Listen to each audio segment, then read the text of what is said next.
ಸೀಮಂತ ತರಳಬಾಳು ಧೀಮಂತ ಸಿರಿಗೆರೆಯ ಸೀಮಂತ ತರಳಬಾಳು ಧೀಮಂತ ಶಿವಕುಮಾರ ಹೇಮಂತನೇ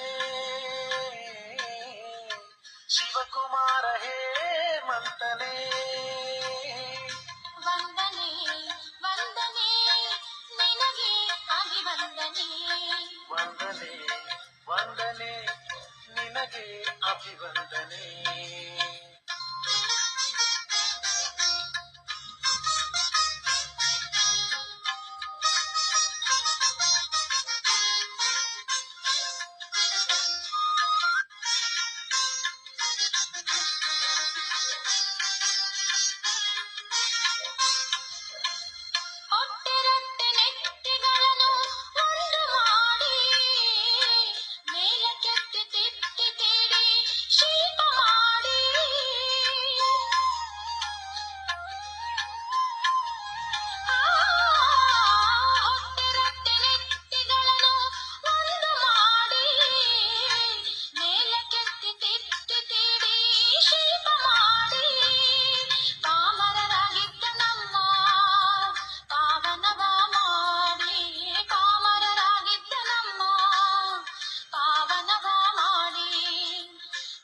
ಶಿಲ್ಪಿಯಾದ ಗುರುವೇ ಶ್ರೀ ಗುರುವೇ ಅಮರ ಶಿಲ್ಪಿಯಾದ ಗುರುವೇ ಶ್ರೀ ಗುರುವೇ ವಂದನೆ ವಂದನೆ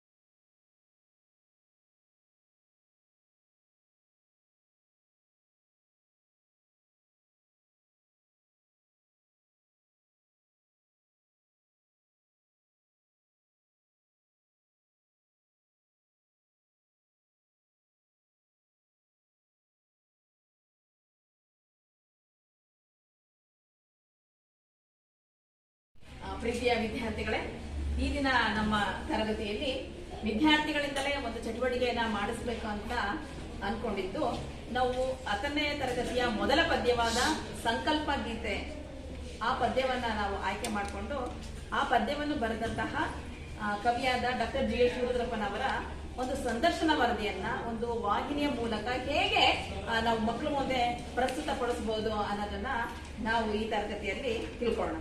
ಸೊ ಈಗ ಈ ಒಂದು ಸಂದರ್ಶನ ವರದಿಯಲ್ಲಿ ನಮ್ಮ ವಿದ್ಯಾರ್ಥಿಯಾದ ಲಿಖಿತಾ, ಇವಳು ಡಾಕ್ಟರ್ ಜಿ ಎಸ್ ಶಿವರುದ್ರಪ್ಪನವರ ಕವಿಯಾಗಿ ಅವಳು ನಿಮ್ಮ ಮುಂದೆ ಪ್ರೆಸೆಂಟ್ ಮಾಡ್ತಾಳೆ. ಹಾಗೆ ಭೂಮಿಕಾ ಒಬ್ಬ ಟಿವಿಯಲ್ಲಿ ವಾಹಿನಿಯಲ್ಲಿ ನಿರೂಪಕಿಯಾಗಿ ಹೇಗೆ ಸಂದರ್ಶನವನ್ನ ಮಾಡ್ತಾರೋ ಆ ರೀತಿ ಈ ಒಂದು ಸಂದರ್ಶನ ವರದಿ ಚಟುವಟಿಕೆಯನ್ನ ನಡೆಸ್ಕೊಡ್ತಾಳೆ. ನಾವೆಲ್ಲರೂ ಖುಷಿಯಾಗಿ ಕೇಳೋಣವಾ? ಓಕೆ, ಶುರು ಮಾಡಿ. ಎಲ್ಲರಿಗೂ ನಮಸ್ಕಾರ. ವೇದಾವತಿ ಕಲಿಕಾ ಚಾನೆಲ್ಗೆ ಸ್ವಾಗತ ಸುಸ್ವಾಗತ. ಇವತ್ತು ನಮ್ಮೊಡನೆ ಕವಿ ಜಿ ಎಸ್ ಶಿವರುದ್ರಪ್ಪನವರು ಇದ್ದಾರೆ. ಬನ್ನಿ ಅವರಿಗೆ ಮಾತಾಡಿಸೋಣ. ಎಲ್ಲರ ಪರವಾಗಿ ಕಾರ್ಯಕ್ರಮಕ್ಕೆ ಸ್ವಾಗತ. ನಮಸ್ಕಾರ. ನಮಸ್ಕಾರ ಕವಿಗಳೇ. ಇವತ್ತು ನಮ್ಮ ಕಾರ್ಯಕ್ರಮಕ್ಕೆ ನೀವು ಬಂದು ಕೂತಿದ್ದೀರಾ, ತುಂಬಾನೇ ಖುಷಿ ಆಯಿತು. ನಿಮಗೆ ಈ ತರ ಒಂದು ಕಾರ್ಯಕ್ರಮ ಇದೆ, ಬಂದು ಸಂಸ್ಕರಿಸಿಕೊಡಿ ಅಂತ ಕೇಳ್ಕೊಂಡಾಗ ನಿಮಗೆ ಏನ್ ಅನಿಸ್ತು? ತುಂಬಾ ಖುಷಿ ಆಯ್ತು. ತುಂಬಾ ಹಲವಾರು ಕೃತಿಗಳನ್ನು ರಚಿಸಿ, ಪ್ರಮುಖವಾಗಿ ಕೃತಿಗಳನ್ನು ರಚಿಸಿ ಹೆಸರು ಮಾಡಿದಂಥ ಕೃತಿಗಳಲ್ಲಿ ನಾನು ಅವರಷ್ಟು ಏನು ಮಾಡಿಲ್ಲ ಅಂತ ಅನ್ಕೊಳ್ತೀನಿ. ಅದರಲ್ಲಿ ನನ್ನನ್ನು ಆಯ್ಕೆ ಮಾಡಿಕೊಂಡು ನನ್ನನ್ನ ಮಕ್ಕಳಿಗೋಸ್ಕರ ಕರೆಸಿದ್ದು ನನಗೆ ತುಂಬಾ ಖುಷಿ ಆಯ್ತು. ತುಂಬಾನೇ ಸಂತೋಷ. ಅದರಲ್ಲಿ ಧನ್ಯವಾದ ಹೇಳುವಂಥದ್ದು ಏನಿಲ್ಲ, ಯಾಕಂದ್ರೆ ನೀವು ಕನ್ನಡ ಸಾಹಿತ್ಯಕ್ಕೆ, ಕನ್ನಡಕ್ಕೆ ತುಂಬಾನೇ ಅರ್ಪಿಸಿದ್ದೀರಾ ನಿಮ್ಮ ಬರವಣಿಗೆ ಮೂಲಕ, ಕೃತಿಗಳ ಮೂಲಕ. ಈಗ ಇನ್ನೊಂದು ಸಂತಸದ ವಿಷಯ ಏನಂದ್ರೆ, 10ನೇ ತರಗತಿ ವಿದ್ಯಾರ್ಥಿಗಳಿಗೆ ಪ್ರಥಮ ಭಾಷೆ ಕನ್ನಡದಲ್ಲಿ ಸಂಕಲ್ಪ ಗೀತೆ ಎಂಬ ಪದ್ಯವನ್ನು ಇಟ್ಟಿದ್ದಾರೆ. ಅದು ಎದೆ ತುಂಬಿ ಹಾಡುವೆನು ಎಂಬ ಕವನ ಸಂಕಲನ, ನೀವು ರಚಿಸಿರುವ ಕವನ ಸಂಕಲನದಿಂದ ಆರಿಸಿದ್ದಾರೆ. ನಿಮ್ಗೆ ಇದ್ರ ಬಗ್ಗೆ ತಿಳಿದುಕೊಂಡು ಹೇಗೆ ಅನಿಸ್ತು? ತುಂಬಾ ಖುಷಿ ಆಯ್ತು. ಅದು 10ನೇ ತರಗತಿಯಲ್ಲಿ ಪ್ರಥಮ ಪದ್ಯವಾಗಿರುವುದು ಒಂದು ಎಲ್ಲರಿಗೂ ಮಕ್ಕಳಿಗೂ ಕಲಿಬೇಕು ಅನ್ನುವಾಗ ಮೊದಲನೇ ಕ್ಲಾಸಿನಲ್ಲಿ ಅವರು ಕಲಿಯೋದು ಅಂದರೆ ತುಂಬ ಇಂಟ್ರೆಸ್ಟ್ ಇರುತ್ತೆ ಎಲ್ಲರಿಗೂ. ಅದು ತುಂಬ ಖುಷಿಯಾಯಿತು. ಎಲ್ಲರೂ ಚೆನ್ನಾಗಿ ಓದಲಿ ಅಂತ. ಹೌದು. ಈಗ ಪ್ರಥಮ ಭಾಷೆ ಕನ್ನಡದಲ್ಲಿ 10ನೇ ತರಗತಿ ಮಕ್ಕಳಿಗೆ ಸಂಕಲ್ಪ ಗೀತೆ ಎಂಬ ಪದ್ಯವನ್ನು ಇಟ್ಟಿರೋದ್ರಿಂದ ಈಗ ಆ ಪದ್ಯ ಯಾರು ಬರೆದಿರ್ತಾರೆ ಅಂತಲೂ ಇರುತ್ತೆ. ಹೀಗಾಗಿ ನಿಮ್ಮ ಬಗ್ಗೆನೂ ಇಟ್ಟಿದ್ದಾರೆ. ಹೀಗಾಗಿ ನಿಮ್ಮ ಪರಿಚಯವನ್ನು ನಿಮ್ಮ ಬಾಯಿಂದನೇ ಕೇಳಬೇಕು ಅನ್ನೋ ಆಸೆ. ನೀವು ಎಲ್ಲಿ ಹುಟ್ಟಿದ್ದು, ಯಾವಾಗ ಕವಿಗಳು? ನಾನು ಹುಟ್ಟಿದ್ದು 1926ರಲ್ಲಿ ಶಿವಮೊಗ್ಗ ಜಿಲ್ಲೆಯ ಶಿಕಾರಿಪುರದಲ್ಲಿ ನಾನು ಜನಿಸಿದೆ. ತುಂಬಾನೇ. ಈಗ ನೀವು ತುಂಬ ಕಡೆ ಸೇವೆ ಸಲ್ಲಿಸಿದ್ರಾ ಅಂತ ಕೇಳ್ಪಟ್ಟಿದ್ದೀವಿ, ಅದರಲ್ಲಿ ಹೇಳ್ತೀರಾ? ಮೈಸೂರು ಮುಸಲ್ಮಾನ್ಯ ಮತ್ತು ಬೆಂಗಳೂರು ವಿಶ್ವವಿದ್ಯಾನಿಲಯದಲ್ಲಿ ಕನ್ನಡ ಪ್ರಾಧ್ಯಾಪಕನಾಗಿ ಸೇವೆಯನ್ನು ಸಲ್ಲಿಸಿದ್ದೇನೆ. ಇನ್ನೂ ಹಲವು ಕಡೆ ನಾನು ಸೇವೆಯನ್ನು ಸಲ್ಲಿಸಿದ್ದೇನೆ. ತುಂಬಾನೇ ಖುಷಿ ಆಯಿತು. ಈಗ ನೀವು ತುಂಬ ಬರವಣಿಗೆ ಮೂಲಕ ಗ್ರಂಥಗಳನ್ನು ರಚಿಸಿದ್ದೀರಾ. ಅದರಲ್ಲಿ ಕೆಲವು ಹೆಸರುಗಳನ್ನು ಹೆಸರಿಸ್ಬೋದಾ? ಖಂಡಿತ.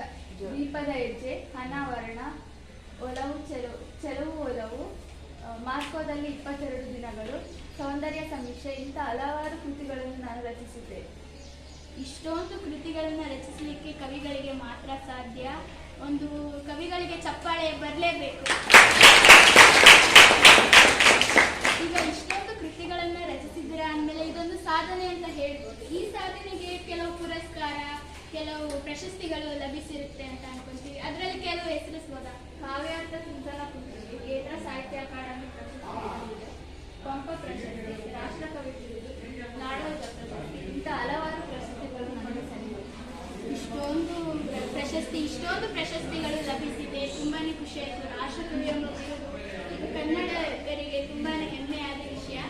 ಈಗ ನೀವು ಸಂಕಲ್ಪ ಗೀತೆ ಎಂಬ ಪದ್ಯವನ್ನು ಬರೆದಿದ್ದೀರಾ. ಅದು 10ನೇ ತರಗತಿ ಮಕ್ಕಳಿಗೆ ಇಟ್ಟಿದ್ದಾರೆ. ಹೀಗಾಗಿ ನಮ್ಮ 10ನೇ ತರಗತಿ ಕೆಲವು ಮಕ್ಕಳು ಅದನ್ನ ಬಂದು ಇಲ್ಲಿ ಒಂದೊಂದೇ ಪದ್ಯದ ಸಾಲುಗಳನ್ನು ಹೇಳೋದನ್ನ ವಿವರಿಸ್ತಾರೆ. ಮೊದಲನೇ ಪದ್ಯವನ್ನು ಹೇಳಲು ಬರುತ್ತಿರುವವರು ಹರ್ಷಿತಾ. ನನ್ನ ಹೆಸರು ಹರ್ಷಿತಾ. ನಾನು 10ನೇ ತರಗತಿಯಲ್ಲಿ ಓದುತ್ತಿದ್ದೇನೆ. ಸಂಕಲ್ಪ ಗೀತೆ ಪದ್ಯವನ್ನು G.S. ಶಿವರುದ್ರಪ್ಪರವರು ಬರೆದಿರುವ ಎದೆದುಂಬಿ ಆಡಿದೆನು ಎಂಬ ಕವನ ಸಂಕಲನದಿಂದ ಆರಿಸಿಕೊಳ್ಳಲಾಗಿದೆ. ನಾನು ಈ ಪದ್ಯದ ಮೊದಲನೇ ಪದ್ಯದ ಭಾವಾರ್ಥವನ್ನು ಹೇಳುತ್ತಿದ್ದೇನೆ. ಮೊದಲನೇ ಪದ್ಯ. ಸುತ್ತಲೂ ಕವಿಯುವ ಕತ್ತಲೆಯೊಳಗೆ ಪ್ರೀತಿಯ ಅಣತೆಯ ಹಚ್ಚೋಣ, ಬಿರುಗಾಳಿಗೆ ಸಿಲುಕಿ ಒಯ್ದಾಡುತ್ತಿರುವ ಹಡಗನು ಎಚ್ಚರದಲ್ಲಿ ಮುನ್ನಡೆಸೋಣ. ಇದರ ಸಾರಾಂಶ: ನಮ್ಮ ಸುತ್ತಲೂ ಹಬ್ಬಿರುವ ದ್ವೇಷವೆಂಬ ಮತ್ತು ಅಂಧಕಾರದ ಕತ್ತಲೆಯನ್ನು ಕಳೆಯಲು ಪ್ರೀತಿ ಮತ್ತು ಜ್ಞಾನದ ದೀಪವನ್ನು ಹಚ್ಚೋಣ. ಬಿರುಗಾಳಿಗೆ ಸಿಲುಕಿ ಒಯ್ದಾಡುತ್ತಿರುವ ಬದುಕೆಂಬ ಹಡಗನ್ನು ಎಚ್ಚರದಲ್ಲಿ ಮುನ್ನಡೆಸುವ ಸಂಕಲ್ಪವನ್ನು ಕೈಗೊಳ್ಳುವುದರಿಂದ ಜೀವನದಲ್ಲಿ ಎಂತಹ ಸವಾಲುಗಳನ್ನಾದರೂ ಧೈರ್ಯದಿಂದ ಎದುರಿಸಬಹುದೆಂದು ಕವಿ G.S. ಶಿವರುದ್ರಪ್ಪರವರು ಈ ಪದ್ಯದ ಸಾರಾಂಶವಾಗಿದೆ. ಧನ್ಯವಾದಗಳು. ನೀವು ಹೇಳಿದ್ದಕ್ಕೆ ತುಂಬ ಖುಷಿ ಆಯಿತು. ಹರ್ಷಿತಾ ಅವರಿಗೆ ಒಂದು ಚಪ್ಪಾಳೆ. ಈಗ 2ನೇ ಪದ್ಯದ ಸಾಲನ್ನು ಹೇಳಿ ಭಾವಾರ್ಥ ಹೇಳಲು ಬರುತ್ತಿರುವವರು ಪೂಜಾ. ನನ್ನ ಹೆಸರು ಪೂಜಾ. ನಾನು 10ನೇ ತರಗತಿಯನ್ನು ಓದುತ್ತಿದ್ದೇನೆ. ನಾನು G.S. ಶಿವರುದ್ರಪ್ಪರವರು ಬರೆದಿರುವ ಸಂಕಲ್ಪ ಗೀತೆಯ 2ನೇ ಪದ್ಯದ ಸಾರಾಂಶವನ್ನು ಹೇಳುತ್ತಿದ್ದೇನೆ. ಕಲುಷಿತವಾದಿ ನದಿ ಜಲಗಳಿಗೆ ಮುಂಗಾರಿನ ಮಳೆಯಾಗೋಣ, ಬರಡಾಗಿರುವಿ ಕಾಡು ಮೇಡುಗಳ ವಸಂತವಾಗುತ್ತಾ ಮುಟ್ಟೋಣ. ಇದರ ಸಾರಾಂಶ: ಮಾನವನ ದುರಾಸೆಗೆ ಸಿಲುಕಿ ಕಲುಷಿತವಾಗಿರುವ ನದಿ ಜಲಗಳನ್ನು ಶುದ್ಧೀಕರಿಸಲು ನಾವು ಮುಂಗಾರಿನ ಮಳೆ ಆಗಬೇಕು. ಹಾಗೆ ಪರಿಸರ ರಕ್ಷಿಸುವ ಪರಿಸರ ಪ್ರೇಮಿ ಆಗಬೇಕು. ಅದಕ್ಕಾಗಿ ನಾವು ಹಚ್ಚಹಸಿರಿನಿಂದ ಕಂಗೊಳಿಸುವ ಸಮೃದ್ಧವಾದ ವಸಂತ ಕಾಲವಾಗಬೇಕು. ಒಟ್ಟಾರೆ ನಾವೆಲ್ಲ ಪರಿಸರ ರಕ್ಷಿಸುವ ಸಂಕಲ್ಪ ಮಾಡಬೇಕು ಎಂಬುದು ಕವಿಯ ಆಶಯವಾಗಿದೆ. ಹಾಗೆ ಕವಿ ಇದನ್ನು ಬಹಳ ಅರ್ಥಪೂರ್ಣವಾಗಿ ತಿಳಿಸಿದ್ದಾರೆ. ಧನ್ಯವಾದಗಳು. ಈಗ 3ನೇ ಪದ್ಯದ ಸಾಲುಗಳನ್ನು ಹೇಳಿ ಭಾವಾರ್ಥ ಹೇಳಲು ಬರುತ್ತಿರುವವರು ಯಶೋಧ. ನನ್ನ ಹೆಸರು ಯಶೋಧ. ನಾನು 10ನೇ ತರಗತಿ ಬಿ ವಿಭಾಗದಲ್ಲಿ ವ್ಯಾಸಂಗ ಮಾಡುತ್ತಿದ್ದೇನೆ. ನಾನು ಕವಿ G.S. ಶಿವರುದ್ರಪ್ಪನವರು ಬರೆದಿರುವಂತಹ 3ನೇ ಪದ್ಯದ ಸಾರಾಂಶವನ್ನು ಹೇಳುತ್ತಿದ್ದೇನೆ. ಬಿತ್ತಿದ್ದನ್ನು ಮೇಲೆದ್ದಿಸಿ ನಿಲ್ಲಿಸಿ ಹೊಸ ಭರವಸೆಗಳ ಕಟ್ಟೋಣ, ಮನುಜರ ನಡುವಣ ಅಡ್ಡಗೋಡೆಗಳ ಕೆಡುವುತ ಸೇತುವೆ ಆಗೋಣ. ಈ ಪದ್ಯದ ಸಾರಾಂಶ ಬಂದು, ಜೀವನದಲ್ಲಿ ಧೈರ್ಯ ಆತ್ಮಸ್ಥೈರ್ಯಗಳನ್ನು ಕಳೆದುಕೊಂಡು ಕುಗ್ಗಿರುವಂತಹ ಮನುಷ್ಯರಲ್ಲಿ ನಂಬಿಕೆ, ಹೊಸ ಧೈರ್ಯ ಆತ್ಮಸ್ಥೈರ್ಯಗಳನ್ನು ಮೂಡಿಸಿ ಅವರಲ್ಲಿ ನಾಡಿನ ಕನಸನ್ನು ಬಿತ್ತಿ, ಹಾಗೆ ಮನುಷ್ಯರ ನಡುವೆ ಇರ್ತಕ್ಕಂಥ ಜಾತಿ ಮತ ಭೇದ ಎಂಬಂತಹ ಭೇದ ಭಾವಗಳನ್ನು ತೊರೆದು ಅವರಲ್ಲಿ ಎಲ್ಲರೂ ಒಂದೇ ಎನ್ನುವ ಭಾವನೆಯನ್ನು ಮೂಡಿಸಿ ಎಲ್ಲರೂ ಒಂದೇ ಎಂದು ಸಂಕಲ್ಪ ಮಾಡೋಣ ಎಂದು G.S. ಶಿವರುದ್ರಪ್ಪನವರು ಈ ಪದ್ಯದಲ್ಲಿ ಅರ್ಥಪೂರ್ಣವಾಗಿ ತಿಳಿಸಿದ್ದಾರೆ. ಕವಿಗಳೇ, ಈ ನಮ್ಮ ಪ್ರೀತಿಯ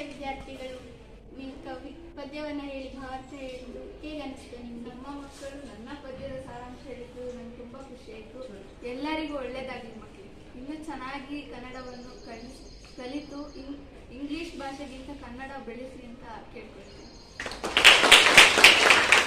ತುಂಬ ಎಂಥ ಒಳ್ಳೆಯ ಮಾತನ್ನು ಹೇಳಿದ್ದಕ್ಕೆ ಧನ್ಯವಾದಗಳು. ನಮ್ಮ ಕಾರ್ಯಕ್ರಮಕ್ಕೆ ನಿಮ್ಮ ಅಮೂಲ್ಯವಾದ ಸಮಯವನ್ನು ತಂದಿಟ್ಟಿದ್ದಕ್ಕೆ ಧನ್ಯವಾದ. ಈ ಕಾರ್ಯಕ್ರಮವನ್ನು ಇಲ್ಲೇ ಮುಗಿಸೋಣ. ಅಲ್ಲಿ ಮತ್ತೊಮ್ಮೆ ಇನ್ನೊಬ್ಬ ಕವಿಯೊಂದಿಗೆ ಸಿಗೋಣ. ಅಲ್ಲಿವರೆಗೂ ವೇದಾವತಿ ಕಲಿಕಾ ಚಾನೆಲ್ ನೋಡ್ತಾ ಇರಿ. ಇದು ಕಲಿಕೆಗೋಸ್ಕರ.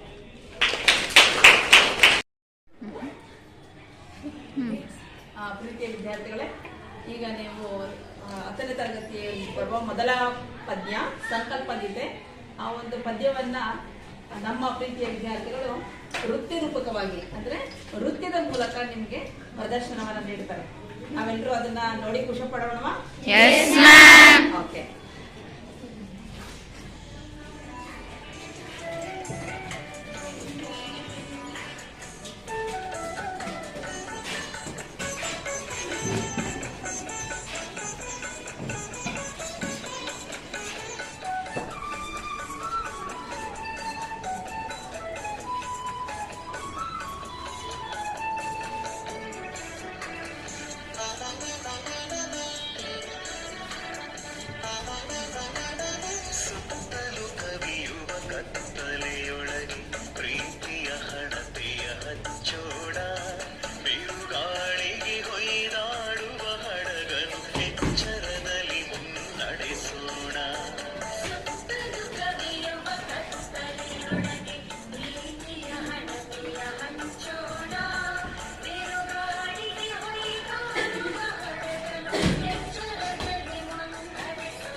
ಕಾಣಿಸಲ್ಲ.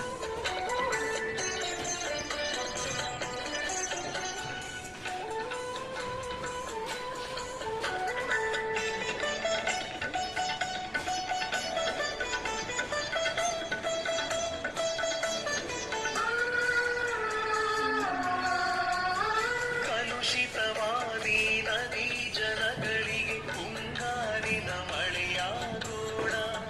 ಕಲುಷಿತವಾದಿ ನದಿ ಜನಗಳಿಗೆ ಮುಂಗಾರಿನ ಮಳೆಯಾಗೋಣ. ಮರಳಾಗಿರುವಿ ಕಾಡು ಮೇಡುಗಳ ವಸಂತವಾಗುತ್ತ ಮುಟ್ಟೋಣ. ಮರಳಾಗಿರುವಿ ಕಾಡು ಮೇಡುಗಳ ವಸಂತವಾಗುತ್ತ ಮುಟ್ಟೋಣ.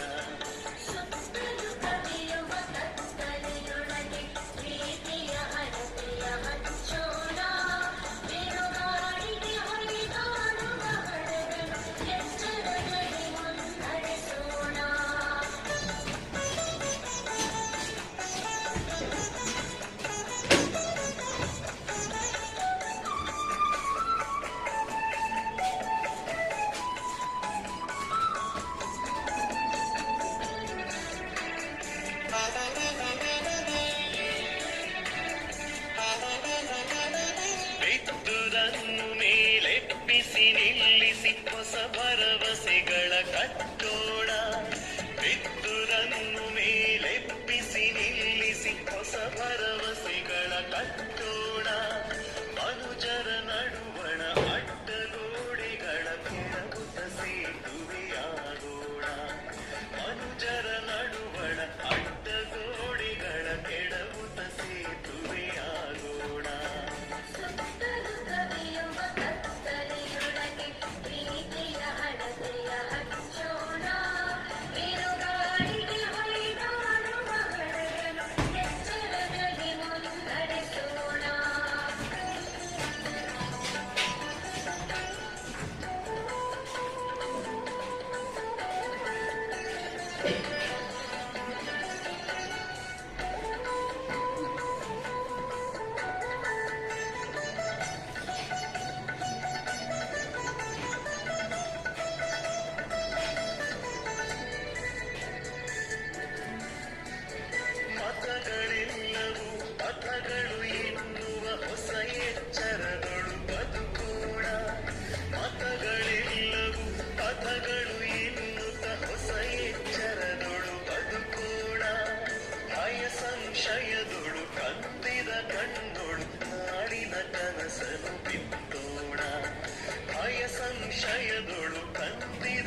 ಸಂದರ್ಶನ ವರದಿ ಅಂದರೆ ಜಿ ಎಸ್ ಶಿವರುದ್ರಪ್ಪನವರ ಒಬ್ಬರು ಕವಿಯಾಗಿ, ಲಿಖಿತ ಮತ್ತು ಭೂಮಿಕಾ ಕವಿಯಾಗಿ ತುಂಬ ಚೆನ್ನಾಗಿ ಅವರಿಗೆ ಸಂದರ್ಶನದ ಮೂಲಕ ಕವಿ ಪರಿಚಯವನ್ನು ಮಾಡಿಕೊಟ್ರು. ಹಾಗೆ ಈ ಪದ್ಯದಲ್ಲಿ ಬರುವ 4 ಪದ್ಯಗಳನ್ನು ಒಬ್ಬೊಬ್ಬರು ವಿದ್ಯಾರ್ಥಿಗಳು ತುಂಬ ಅರ್ಥಪೂರ್ಣವಾಗಿ ಅದರ ಭಾವಾರ್ಥವನ್ನು ಹೇಳಿದ್ದಾರೆ. ಹಾಗೆ ಈ ಒಂದು ಪದ್ಯವನ್ನು ಇನ್ನೇನು ಮಾಡಿಸ್ಬೋದು ಅಂತ ಯೋಚನೆ ಮಾಡಿದಾಗ ಈ ಪದ್ಯ ನಮಗೆ ಅದು ವಿಡಿಯೋದಲ್ಲಿ ಹಾಡನ್ನು ತೆಗೆದುಕೊಂಡು ನಾವು ಅದನ್ನು ನೃತ್ಯ ರೂಪಕವಾಗಿ ನಿಮ್ಮ ಮುಂದೆ ವಿದ್ಯಾರ್ಥಿಗಳು ಒಂದು ಚಟುವಟಿಕೆಯ ರೂಪದಲ್ಲಿ ಪ್ರದರ್ಶನ ಮಾಡಿದ್ದಾರೆ. ನಮಗೆಲ್ಲ ಒಂದು ರೀತಿ ಹೊಸ ಅನುಭವ ಆಯ್ತಲ್ವಾ? ನಾವು ಇದುವರೆಗೂ ನೀವು ಶಿಕ್ಷಕರು ಪಾಠ ಹೇಳಿದಾಗ ನೀವು ಅದನ್ನ ರಾಗವಾಗಿ ಕೇಳಿಸ್ಕೊಂಡು ಬರೀ ಅದರ ಅರ್ಥವನ್ನ ತಿಳ್ಕೊಂಡಿದ್ರಿ ಅಷ್ಟೇ. ಈಗ ಅದಕ್ಕೊಂದಿಷ್ಟು ಮುಂದುವರೆದು ನಾವು ಸಂದರ್ಶನ ವರದಿಯನ್ನ ಮಾಡಿದ್ವಿ. ಪದ್ಯದ ಭಾವಾರ್ಥವನ್ನ ಪ್ರತಿ ವಿದ್ಯಾರ್ಥಿಗಳು ಅದನ್ನ ಹೇಳಿದ್ದಾರೆ. ಹಾಗೆ ನಮಗೆ ತುಂಬಾ ಖುಷಿ ಕೊಡುವಂಥದ್ದು ನೃತ್ಯ. ಯಾರು ಡ್ಯಾನ್ಸ್ ಆಡ್ರಿ ಅಂದ್ರೆ ನಮಗೆ ಖುಷಿ ಆಗುತ್ತೆ, ಪಾಠ ಕೇಳಿದ್ರೆ ಖುಷಿ ಆಗಲ್ಲ. ಅಂದ್ರೆ ನೃತ್ಯದ ರೂಪಕದಲ್ಲಿ ವಿದ್ಯಾರ್ಥಿಗಳು 10ನೇ ತರಗತಿ ವಿದ್ಯಾರ್ಥಿಗಳು ನಮ್ಮ ಮುಂದೆ ಒಂದು ಅವ್ರಿಗೆ ಬರುವಂತ ಮಟ್ಟಿಗೆ ನೃತ್ಯವನ್ನ ಪ್ರದರ್ಶನ ಮಾಡಿದರೆ ಅವರಿಗೆ ಪ್ರೀತಿಪೂರ್ವಕ ಚಪ್ಪಾಳೆನ ಮಾಡ್ಬೋದಲ್ವಾ? ಓಕೆ ಮಕ್ಕಳ, ಇದೇ ತರ ನೀವು ಕೂಡ ಬೇರೆ ಬೇರೆ ಪಾಠಗಳನ್ನ ಚಟುವಟಿಕೆ ರೂಪದಲ್ಲಿ ಕೊಟ್ಟಾಗ ನಿಮ್ಮನ್ನು ನೀವು ತೊಡಗಿಸ್ಕೊಂಡು ಇಲ್ಲಿ ಪ್ರದರ್ಶನವನ್ನ ಮುಂದಿನ ತರಗತಿಗಳಲ್ಲಿ ಮಾಡಿ ಅಂತ ಹೇಳ್ತೇನೆ. ಓಕೆ ಸರಿ. ಆತ್ಮೀಯ ವಿದ್ಯಾರ್ಥಿಗಳೇ, ನಾವು ಸಂಕಲ್ಪ ಗೀತೆ ಮತ್ತೆ ಭಾಷೆ ಗದ್ಯ ಭಾಗದಲ್ಲಿ ಸಂಬಂಧಪಟ್ಟಂತೆ ಒಂದಿಷ್ಟು ಚಟುವಟಿಕೆಯನ್ನ ಮಾಡಲಿಕ್ಕೆ ನಿಮ್ಗೆ ಹೇಳಿದ್ವಿ. ಅದರಂತೆ ಸಂಕಲ್ಪ ಗೀತೆ ಬರೆದ ಜಿ ಎಸ್ ಶಿವರುದ್ರಪ್ಪನವರ ಒಂದು ಸಂದರ್ಶನದ ವರದಿ ರೂಪದಲ್ಲಿ ಭೂಮಿಕಾ ಮತ್ತೆ ಲಿಖಿತ ವಿದ್ಯಾರ್ಥಿಗಳು ನಡೆಸಿಕೊಟ್ರು. ಹಾಗೆ ಮತ್ತೊಂದಿಷ್ಟು ವಿದ್ಯಾರ್ಥಿಗಳು ಅದರ ಭಾವಾರ್ಥವನ್ನ ಹೇಳಿದ್ರು. ಹಾಗೆ ನೃತ್ಯ ರೂಪಕವನ್ನ ಮಾಡಿದ್ರು. ನಾವೆಲ್ಲ ನೋಡಿ ಖುಷಿ ಪಟ್ವಲ್ವಾ? ಹಾಗೆ ಈ ಒಂದು 2 ಪಾಠಕ್ಕೆ ಸಂಬಂಧಪಟ್ಟಂತೆ ಈ ದಿನ ನಾವು ಪ್ರಶ್ನೋತ್ತರ ವಿಧಾನದ ಮೂಲಕ ಕೆಲವು ಪ್ರಶ್ನೆಗಳನ್ನ ಈ 6 ತಂಡದವರು ನಿಮಗೆ ಪ್ರಶ್ನೆಯನ್ನ ಕೇಳ್ತಾರೆ. ಎ ತಂಡ, ಬಿ ತಂಡ ಮತ್ತೆ ಸಿ ತಂಡಕ್ಕೆ ನೀವು ಯಾರಿಗೆ ಉತ್ತರ ಗೊತ್ತಿದೆಯೋ ಅದನ್ನ ಉತ್ತರವನ್ನ ಹೇಳೋದ್ರ ಮುಖಾಂತರ ನಾವು ಈ ಪಾಠವನ್ನ ಎಷ್ಟು ಮಟ್ಟಿಗೆ ಅರ್ಥ ಮಾಡ್ಕೊಂಡಿದೀವಿ ಅಂತ ತಿಳಿಬಹುದು. ಓಕೆ, ಹಾಗಾದ್ರೆ ಪ್ರಶ್ನೆಯನ್ನ ಕೇಳ್ತಾರೆ. ಯಾರ್ಯಾರು ನಿಮ್ಮಲ್ಲಿ ಎಷ್ಟು ಚೆನ್ನಾಗಿ ಉತ್ತರವನ್ನ ಹೇಳ್ತೀರಾ ಅಂತ ನೋಡೋಣ. ಫಸ್ಟ್ ಪದ್ಯ 1 ಸಂಕಲ್ಪ ಗೀತೆ ಪದ್ಯಕ್ಕೆ ಸಂಬಂಧಿಸಿದ ಪ್ರಶ್ನೆಗಳನ್ನು ಕೇಳುತ್ತೇನೆ. ಜಿ ಎಸ್ ಶಿವರುದ್ರಪ್ಪನವರ ಜನ್ಮಸ್ಥಾನ ಯಾವುದು?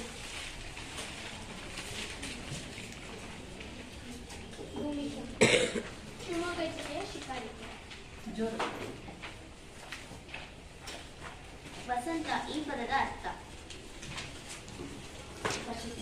ಸಮೃದ್ಧಿ. ಸಂಕಲ್ಪ ಗೀತೆ ಯಾವ ಪ್ರಕಾರಕ್ಕೆ ಸೇರಿದೆ? ಭೂಮಿಕಾ. ಜೋರು ಕೇಳಿ ಅಂತ.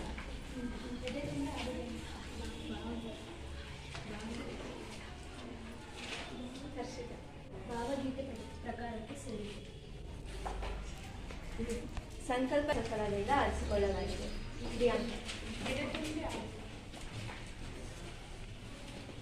ಒಂದು ವಾಕ್ಯ.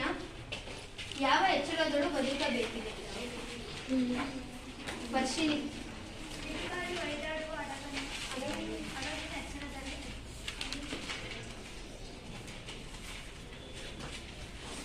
ಯಾವುದಕ್ಕೆ ಮುಂಗಾರಿನ ಮಳೆಯಾಗಬೇಕು?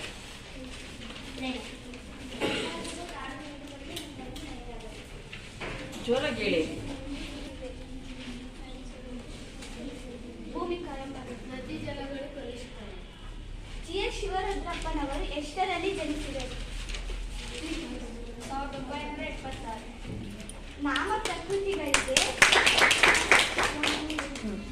ಪ್ರಕೃತಿಗಳಿಗೆ ವಿಭಕ್ತಿ ಪ್ರತ್ಯಯಗಳು ಸೇರಿ ಆಗುವ ಪದ ಯಾವುದು? ಒಂದು ಉದಾಹರಣೆಯನ್ನು ಕೊಡಿ.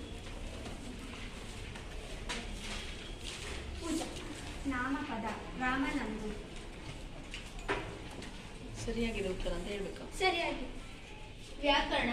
ನಾನು ನಾವು ಯಾವ ಸರ್ವನಾಮಕ್ಕೆ ಉದಾಹರಣೆಯಾಗಿದೆ? ಪ್ರೇಮ. ಒಳ್ಳೆಯ ಈ ಪದವು ಯಾವ ನಾಮವಾಚಕಕ್ಕೆ ಉದಾಹರಣೆಯಾಗಿದೆ?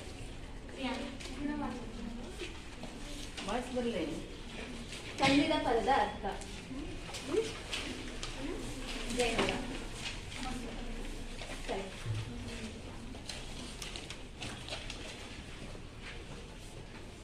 ಗದ್ಯ ಭಾಗ ನಮ್ಮ ಭಾಷೆ.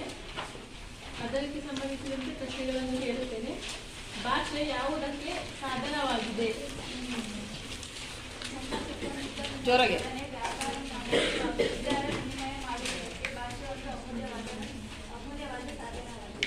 ಪ್ರಾಣಿಗಳು ತಮ್ಮ ಮಕ್ಕಳಿಗೆ ಯಾವ ವಿಚಾರವಾಗಿ ತರಬೇತಿ ಕೊಡುತ್ತವೆ?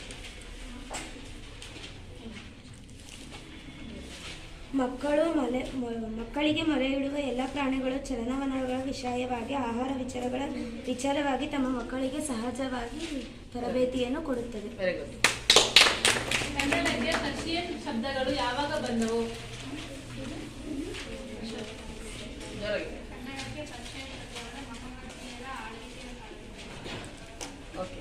ಎಣ್ಣೆ ತುಪ್ಪದ ಮಿಶ್ರಣ ಬೇಡವೆಂದು ಹೇಳಿದವರು ಯಾರು?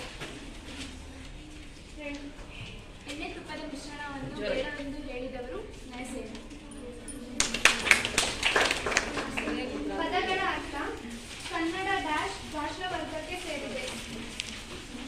ಅಕ್ಕಿವಾಗಿ ಹೇಳಿ ಇವಾಗ. ಜೋರಾಗಿ ಹೇಳಮ್ಮ. ಸರಿಯಾದ ಉತ್ತರ. ಇಂಗ್ಲಿಷ್ ಶಬ್ದಗಳು ಡ್ಯಾಶ್ ಉಡುಪನ್ನು ಧರಿಸಿ ಒಳಗೆ ಬಂದು ಬಿಟ್ಟಿವೆ. ಘಟಕಾಲ ವಾಕ್ಯ ರೂಪದಲ್ಲಿ ಹೇಳ್ಬೇಕು. ಘಟಕಾಲ ಪದದ ಅರ್ಥ. ಅಮೂಲ್ಯ ಪದದ ಅರ್ಥ. ಬೆಲೆ ಕಟ್ಟಲಾಗದ ಶ್ರೇಷ್ಠ. ವ್ಯಾವಹಾರಿಕ ಮತ್ತು ಗ್ರಾಂಥಿಕ ಭಾಷೆಗಳ ಲಕ್ಷಣಗಳೇನು?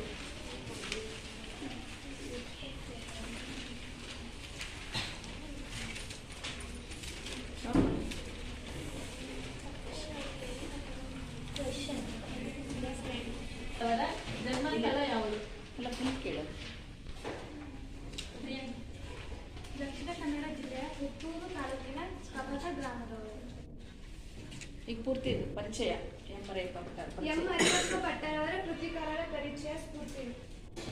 ಎಂ ಅರಿಯಪ್ಪ ಭಟ್ಟರವರು 1906 ದಕ್ಷಿಣ ಕನ್ನಡ ಜಿಲ್ಲೆಯ ಪುತ್ತೂರು ತಾಲೂಕಿನ ಕಬತ ಗ್ರಾಮದವರು. ತುಳು ಇಂಗ್ಲಿಷ್ ನಿಘಂಟು, ಅಭಿನವ ಮಂಗರಾಜನ ನಿಘಂಟು, ಛಂದಸ್ಸಾರ ಹಲವು ಕೃತಿಗಳನ್ನು ರಚಿಸಿದ್ದಾರೆ. ಕರ್ನಾಟಕ ಸರ್ಕಾರದ ಪುರಸ್ಕಾರ, ಸಾಹಿತ್ಯ ಅಕಾಡೆಮಿ ಪ್ರಶಸ್ತಿ ಲಭಿಸಿದೆ. ಮನುಷ್ಯನಿಗೆ ಲೆಕ್ಕವಿಡುವ ಅವಶ್ಯಕತೆಗೆ ಯಾವಾಗ ಉಂಟಾಯಿತು? ಮನುಷ್ಯನಿಗೆ ಲೆಕ್ಕವಿಡುವ ಅವಶ್ಯಕತೆ ಯಾವಾಗ ಉಂಟಾಯಿತು? ಶಿವರುದ್ರಪ್ಪನವರ ಕವಿ ಪರಿಚಯ. ಪೂಜಾ. ಜಿ.ಎಸ್. ಶಿವರುದ್ರಪ್ಪ. ಇವರ ಪೂರ್ಣ ಹೆಸರು ಗುಗ್ಗರಿ ಶಾಂತವೀರಪ್ಪ ಶಿವರುದ್ರಪ್ಪ. ಇವರು 1926 ಶಿವಮೊಗ್ಗ ಜಿಲ್ಲೆಯ ಶಿಕಾರಿಪುರದಲ್ಲಿ ಜನಿಸಿದರು. ಮೈಸೂರು, ಉಸ್ಮಾನಿಯಾ ಮತ್ತು ಬೆಂಗಳೂರು ವಿಶ್ವವಿದ್ಯಾನಿಲಯಗಳಲ್ಲಿ ಪ್ರಾಧ್ಯಾಪಕರಾಗಿ ಸೇವೆಯನ್ನು ಸಲ್ಲಿಸಿದ್ದಾರೆ.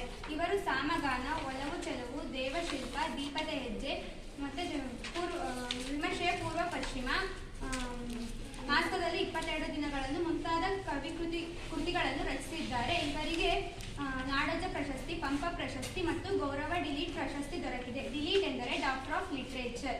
ಇವರು 1926ರಲ್ಲಿ ನಡೆದ ದಾವಣಗೆರೆ ಅಖಿಲ ಭಾರತ ಕನ್ನಡ ಸಾಹಿತ್ಯ ಸಮ್ಮೇಳನದಲ್ಲಿ ಅಧ್ಯಕ್ಷರಾಗಿ ಪಾತ್ರ ವಹಿಸಿದ್ದಾರೆ. Very good. ಸಂಕಲ್ಪ ಗೀತೆಯ ಕಲುಷಿತವಾದಿ ಪದ್ಯ ಭಾಗವನ್ನು ಪೂರ್ಣಗೊಳಿಸಿ.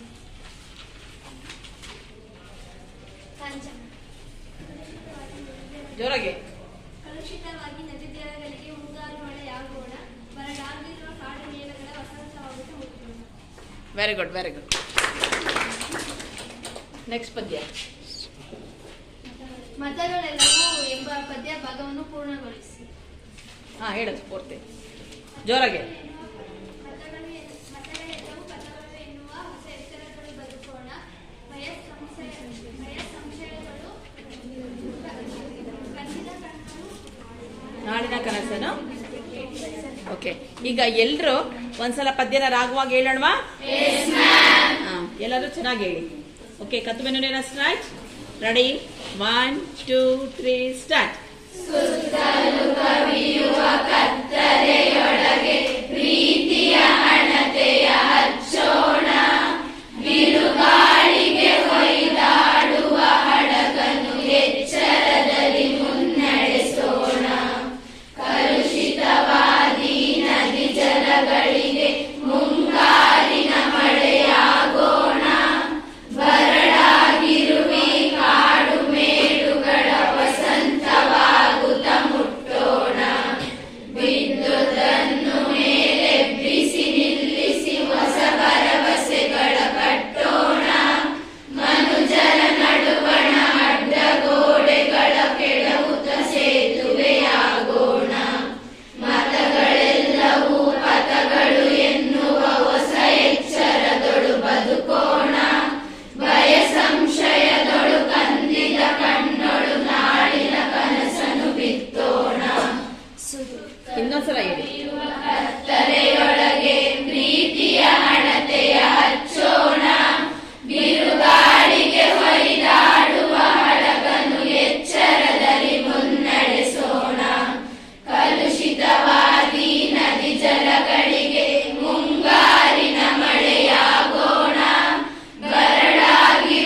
ಬೇಗ